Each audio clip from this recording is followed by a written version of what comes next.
I loved a Mafia Man. Episode 1. He was different with me. I never thought my life would turn out like this. Everything began like a beautiful fairy tale. I'm an ordinary girl from Ukraine. I came to Japan on a study visa, dreaming of learning the language, maybe working in the fashion industry or opening my own coffee shop one day. But everything changed one night when I met him. His name was Ray. Tall, with perfectly styled black hair, a cold stare, but a surprisingly warm smile when he just looked at me. He was one of those men who look like they came out of an old movie, elegant, understated, confident to the point of being weak in the knees. He came up to me in a small bar in Shibuya and said, "You're not from here. Did you notice?" I smiled. "Very much. But it suits you to be a stranger. There aren't many real faces in this city." It was strange, fascinating, and too quiet. He had the aura of a man who knew everything and feared no one. I didn't realize at the time how true this intuition was. At first, it was like a fairy tale. He would pick me up in a black Lexus that smelled of leather and expensive men's cologne. We ate in restaurants where you had to make reservations a month in advance, looked out over the city from the rooftops of five-star hotels, walked around Tokyo at night, where he seemed to know everyone from bartenders to chefs. He never talked about work, just business, private. Sometimes he'd add, working with different people, solving problems. I didn't ask. I was afraid I'd spoil the magic. It was too perfect. He was affectionate, gentle. With others, rigid, unapproachable. But with me, he was like a cat that would only purr in its owner's lap. He could spend hours stroking my hair, telling me my accent was cute, laughing when I confused Japanese words. "Don't say kusu, it sounds very rude." "But you said it yourself." "I did. But you don't. You have to sound nice. I'm in love. Deeply, irrevocably." He was my everything. I felt protected, wanted, loved. He used to say, "Trust no one. I'm with you." And that's the most important thing. We started living together almost immediately. He took me to a huge mansion in the Minato district, a gated complex, security, electronic keys. The design was minimalist, but inside it was luxurious. A white grand piano, a Basquiat painting on the wall, a crystal chandelier under the ceiling that he said was imported from France. I started to get used to this life, at first with admiration, then with a slight fear. He disappeared sometimes. He could disappear for 24 hours. He'd come back as if nothing had happened. I'd ask, "Where have you been?" "I was working." "What kind of work?" "The kind that keeps me alive." I laughed. I joked. But I sensed something was wrong. Too many secrets, too much money and not enough explanation. He gestured to me once. He ran his finger down the back of my neck. "Do you know what this means?" he asked me. "You know, like..." "Not like that. Exactly like that." He grinned. I laughed, thinking it was a joke. But there was no joke in his eyes. From that night on, I began to watch more closely. Sometimes there were faint stains on his suits. Sometimes his gloves smelled of iron. One day, in the bathroom, I noticed him wiping something off his shoe. What was it? It was wine. But it didn't smell like wine. We flew more and more. A private jet is like a shuttle bus. First Seoul, then Singapore, then Macau. He said he had meetings, but he took me with him. We stayed in rooms where it rained from the ceiling and served oysters even at 3 a.m. He knew people in every city. Those who approached him always bowed. Out of respect. Fear? I didn't understand. He had his friends with him, each one a different girlfriend like me. We are beautiful, well-groomed, with branded clothes and silent looks. I felt shallow among them. I always had an inferiority complex, especially about my breasts. Everyone around me was like a model. And me? I was just the cutest. That's what he called me. Between trips I started to change, a little bit at first. In Seoul I got a boob job, then my lips, then I got a nose job. He didn't ask for it.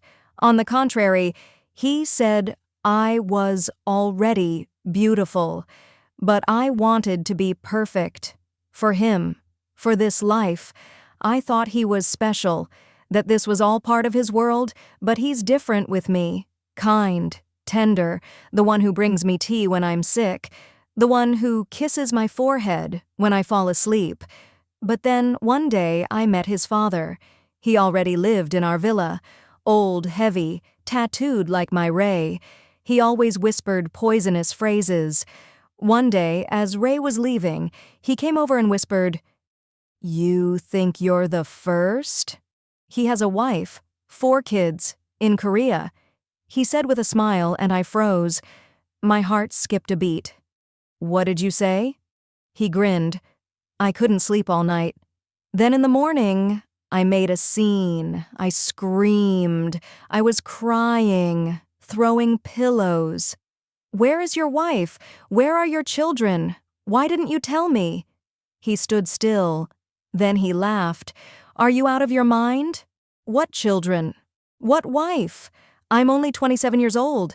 I work day and night so you can eat oysters, and you're talking nonsense from an old man who hates everyone." "He's your father," I shouted. "Exactly. That's why I know he's crazy. I didn't know who to believe. Everything was breaking down inside, but that day, for the first time, he said, 'If you don't trust me, you'd better leave.' And I stayed, because my heart wanted to believe, because I could still feel him kissing my fingers before I went to bed, because I wasn't ready to lose what I thought was love. Episode 2. Murder and Millions. After that scene with his father, I couldn't look Ray in the eye for a long time. We barely spoke. His gaze remained calm, like a predator who doesn't need to prove anything. I still slept next to him, but as if on the edge of the bed, like a stranger. And every time he left on business, I had an inner nightmare. What if it's true? But he'd come back. He'd hug me. He'd bring me presents. He told me he loved me. And no matter how hard I tried to be strong, my heart grew weaker. I was drowning again in his voice, his smell, his touch. Everything changed one night. We were sitting on the rooftop pool of a hotel in Hong Kong.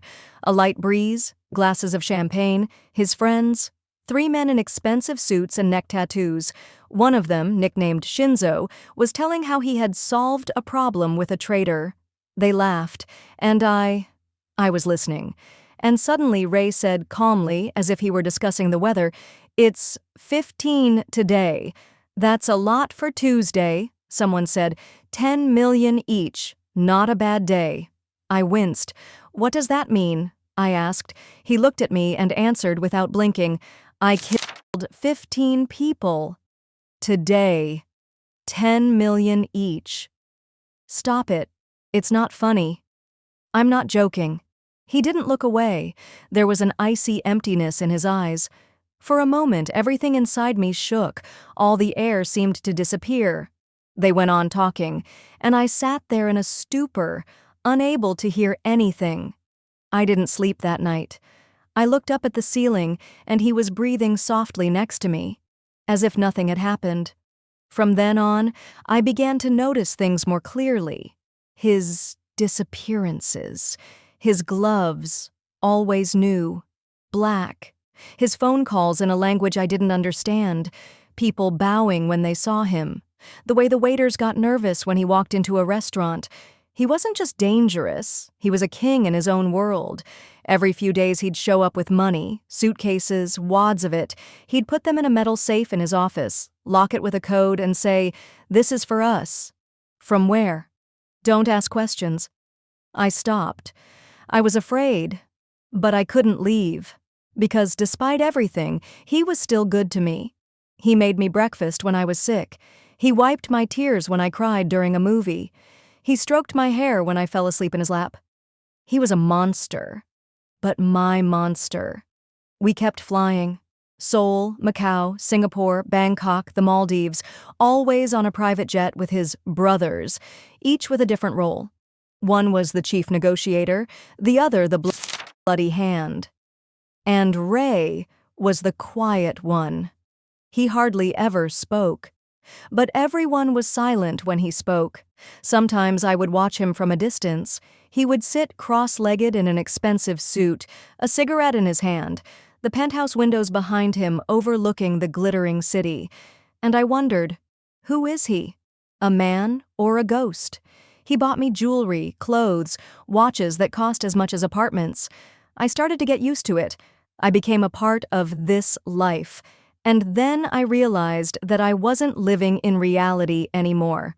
It was a movie, but not a romantic movie, more like a crime thriller. And yet he didn't let me go. Not once did he say, "Don't go," but every time I thought about running away, he did something so warm, human, and I stayed. Until one night I saw his hands.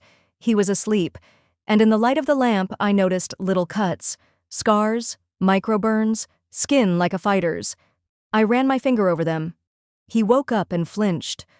"I'm sorry," I whispered. He looked up at me. "Don't touch my hands when I'm sleeping. It's a habit." I felt something break.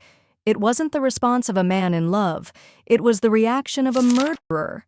And suddenly he added, "I did it for us. All the money, all the blood, so you could live like a queen."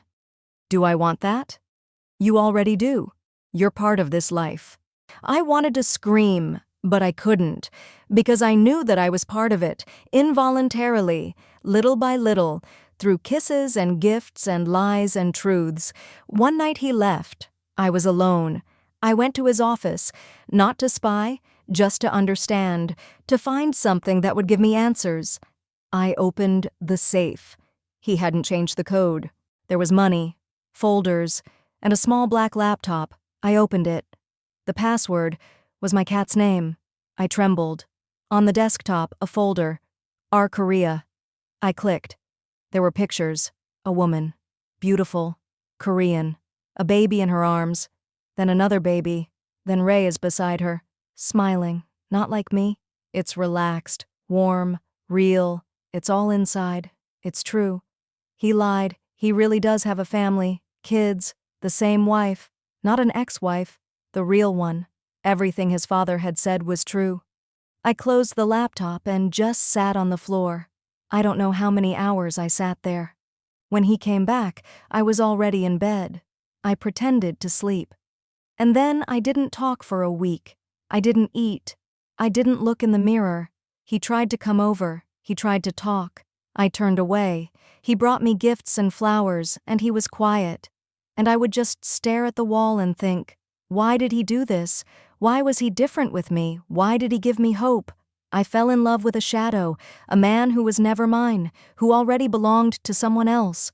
For 7 days I died inside, and then I woke up, and I said to myself, you don't die because of a man, even if he's a mafioso, even if you love him with all your heart. I got up, I took a shower, I smiled at myself in the mirror. I wasn't weak, I was smart. I'd lived next to a monster and I'd survived. I knew he wouldn't let me go. I knew this story wasn't over, but now I was ready. As long as I'm here, I'll take it. I take it all, because I deserve it, because I was the one who loved the beast and stayed alive. Episode 3. After I saw the pictures of his real family, something inside me died forever. I stopped believing in the love I had been living all this time. But no matter what happened, I didn't leave. No, I stayed. Not for him, not for the future. For me. It was a cold calculation. If I chose to live with the dragon, I would be sitting on his gold. I changed. I didn't cry. I didn't throw tantrums. I didn't ask where he'd been. I just smiled and nodded and accepted gifts. I became a reflection of the woman he probably wanted to be around. Beautiful, well-groomed, quiet, cold. He noticed.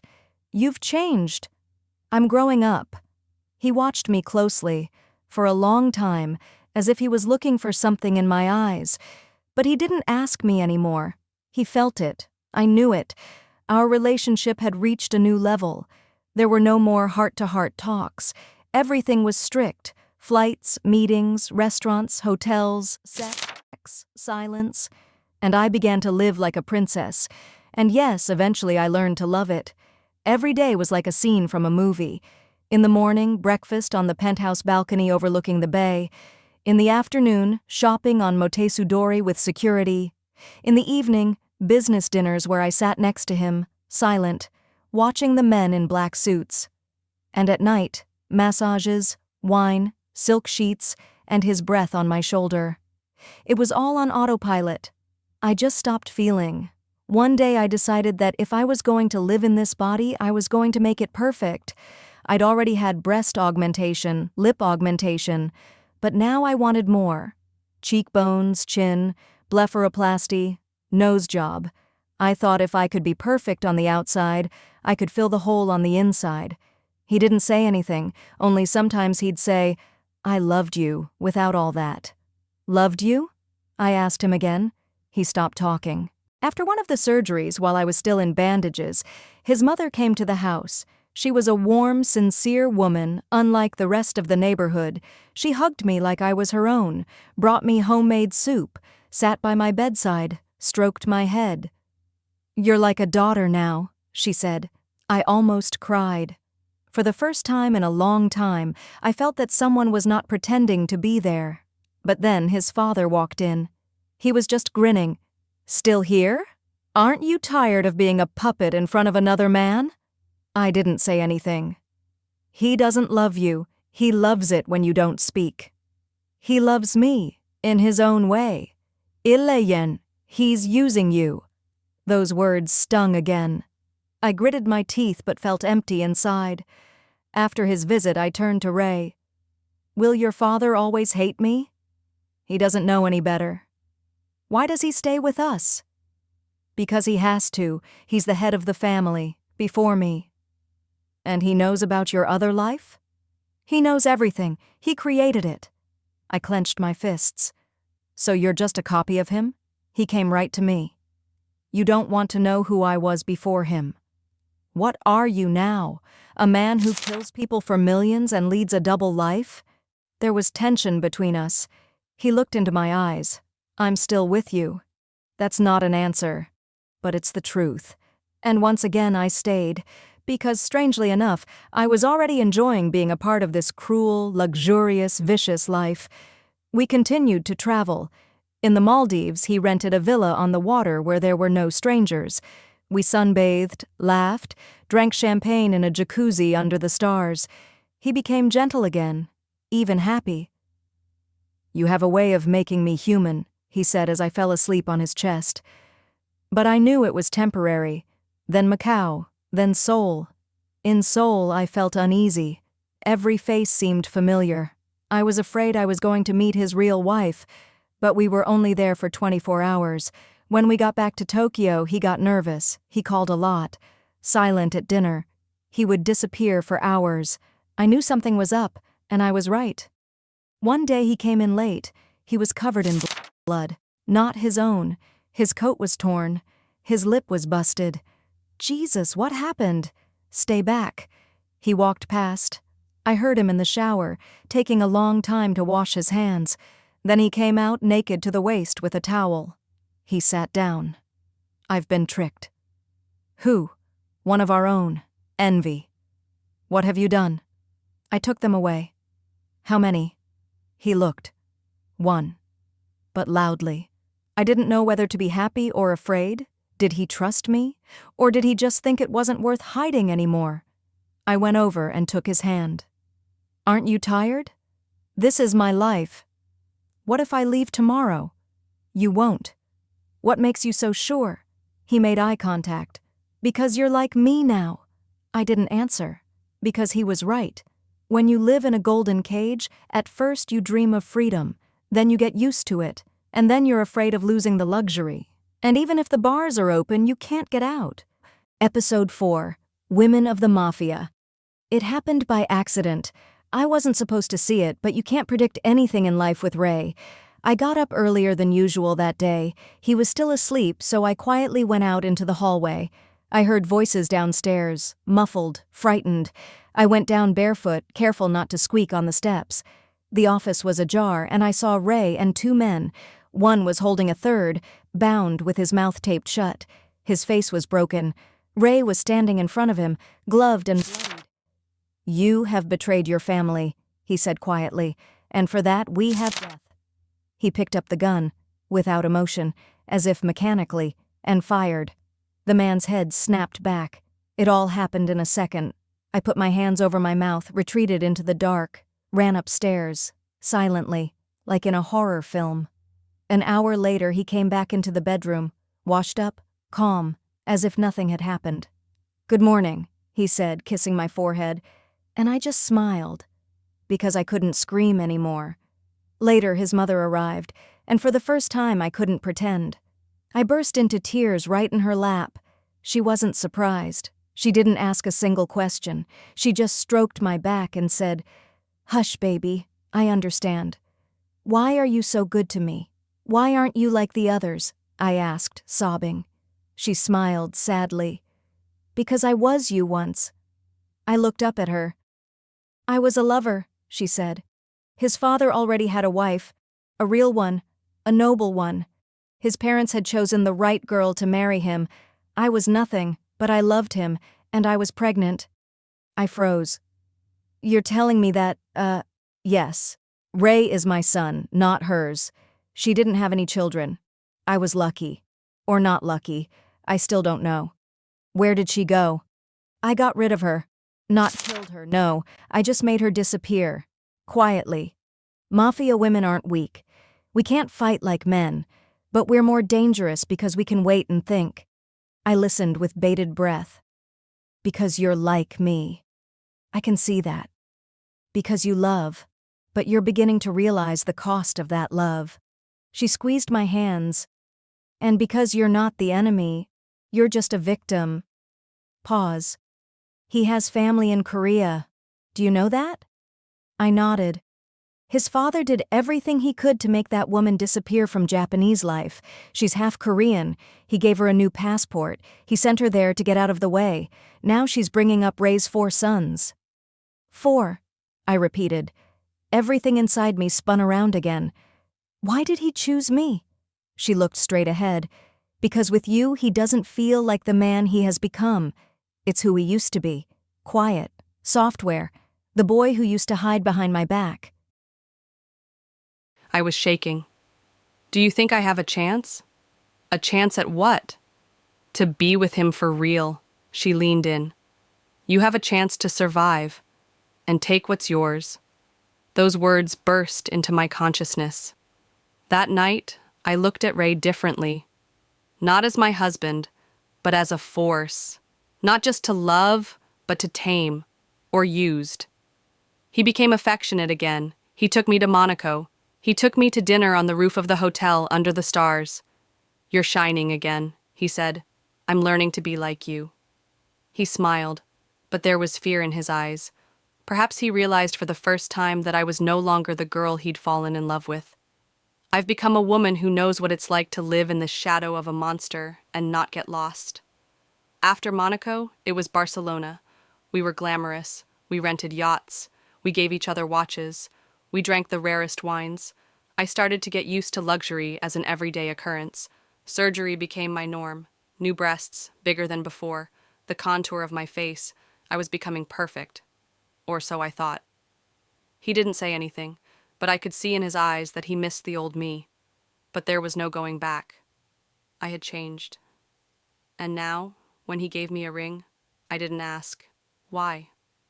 How much is it worth?" And he'd answer honestly.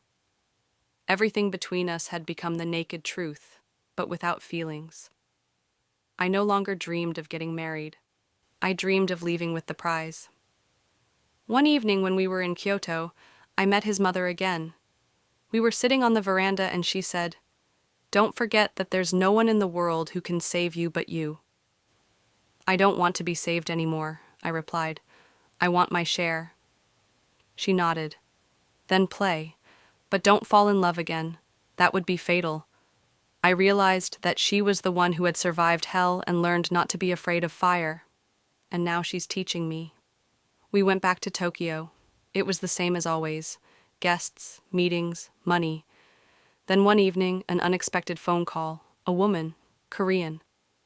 I know who you are. Who's this? The one you're replacing. Then I realized the war hadn't started yet, but it's coming. Episode 4, Women of the Mafia. It happened by accident. I wasn't supposed to see it. But with Ray, nothing is ever predictable. That morning, I woke up earlier than usual. He was still asleep, and I quietly stepped into the hallway. I heard voices downstairs, muffled, tense. I went down barefoot, carefully, making sure the stairs didn't creak. The study door was ajar, and I saw Ray with 2 men. One of them was holding a third, tied up, his mouth taped. His face was beaten. Ray stood in front of him wearing gloves, covered in blood. "You betrayed the family," he said quietly, "and around here, that means death." He picked up the gun, no emotion, like a machine, and a shot. The man's head jerked back. It happened in a second. I clamped my hands over my mouth, backed into the shadows, and ran upstairs, silently, like in a horror movie. He came back to the bedroom an hour later, clean, calm, as if nothing had happened. "Good morning," he said, kissing me on the forehead. And I just smiled, because I no longer had the strength to scream. Episode 5, The Final Deal. I Loved a Mafia Man. I held the phone in my hand for 10 minutes after that call. She didn't call back. No messages, no threats. Just one sentence, but it said everything. "I know who you are. I'm the one you replaced." I looked in the mirror, into a face I barely recognized. It was a stranger's face. Surgery, makeup, a cold gaze. I was no longer the girl who once fell in love with a man on the streets of Tokyo. I was a woman now, not so easy to erase. And yet, this woman, Ray's wife, the real one, she was out there, in Korea, alive, silent. And now, suddenly, she was reaching out. Why now? The thought haunted me. I started digging again, got a new phone number, a fake profile, and hired an old contact from Seoul. A week later, he sent me photos. She was beautiful, soft, in that distinctly Korean way. Strong, subtle, well-kept. She had 4 boys. Each of them, black hair, sharp eyes, each of them, Ray's copy. My world collapsed, again. They weren't a story, not some rumor, not a manipulation by his father. They were real. I stared at the photos and cried. Not because of him, not even because of the lie, but because I realized something, with terrifying clarity. I truly loved him. All this time. Not for the money, not for the power, but for who he was, with me. And that love burned. He came home late, took off his coat, tossed it on the chair. He looked tired. "Where were you all day?" "On the roof, thinking." He came closer. "About what?" I pulled out the photos and laid them on the table. He froze. "Who gave you this?" "It doesn't matter." He slowly sat down. "You had me followed?" "Number she did." He looked up at me. I had never seen that kind of fear in his eyes before. "Why is she showing up now?" I asked. "Because she knows you're becoming a threat. She sees I'm attached to you, that you're no longer just a toy." "That's not true." "What isn't?" He said nothing, just closed his eyes. I came closer, sat across from him. "Do you love me?" "Yes." "And them?" Silence. "I'm not lying," he said quietly. "I do love you, but with her, it's different. That's duty, obligation, blood. And with me?" He reached out, touched my hand. "With you, it's everything that's left of my soul." I broke down. And in that moment, I knew. I wouldn't leave, but I'd never be the same again. 2 weeks later, I made my move. The first step, I opened a boutique. I used part of the money he'd given me, but under my name, no mafia connections. Then, a salon. Again, fully legal. Official, in my own name. He knew. "You're building an escape route?"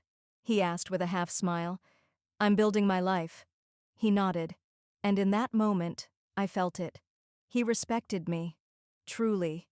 We weren't lovers anymore. We were partners. He, in the business of death, me in the business of beauty. A paradox, but it worked. He still disappeared, still killed 15 people a day, sometimes more, $10 million for each hit, and he always came back. To me. I stopped asking questions. We both knew what we had wasn't built on trust. It was built on power. Silent, shared power. And everything would have gone in circles, if not for one thing. One night, at midnight, his mother knocked on my door. "We need to talk," she said. I nodded. "Your path has reached a point of choice." "What do you mean?" "Ray's father is stepping down, for good. He's sick. He wants Ray to take over, officially, with the whole family." "And?" "It means you'll be pushed aside. You're not the wife. He has children. You're a beautiful mistake." I clenched my jaw. What should I do? Either walk away, gracefully. Or, she smiled slowly, or make him need you so much that he puts you above the family. That's possible? I did it, and so can you. I did the impossible. I went to Korea, alone. I found her, under a different name, through a beauty salon, pretended to be a tourist. We spoke, casually, like strangers. She recognized me instantly. "You've come to destroy?" she asked. Number I came to understand. We sat in a cafe across from the school where her sons, Ray's boys, were playing. "Does he love you?" I asked. "He loves being with you," she said. "With me, he's part of something greater. With you, he's just a man." "Is that a bad thing?" "Number but you're a threat." "Why?" "Because love has no rules. But we do." I came back. A month later, he made his choice. He gave everything up. Officially. Appointed his younger brother to take over the business, and left with me, to Thailand. We rented a house. Simple, wooden, with a view of the sea. He never killed again. He started writing. Poems. Silly, clumsy, but honest. And I fell in love again. With the real him. Time passed. We lived quietly. Sometimes old contacts would find him, try to pull him back. He always said no. One night I asked, "Do you regret it?" "No," he said. "I chose my death, but with you, I'm alive." We had 2 years. Then, he disappeared, just went out for bread, and never came back. Phone off, no sign, no word. But I knew. He didn't run. They found him. I didn't cry. I put on a black dress, sat down in a chair, and remembered everything he taught me. I am not a widow. I'm a woman who survived loving a mafia man. Now I have a boutique empire, investments, connections, and a name, my own. I am no longer his shadow. I am me.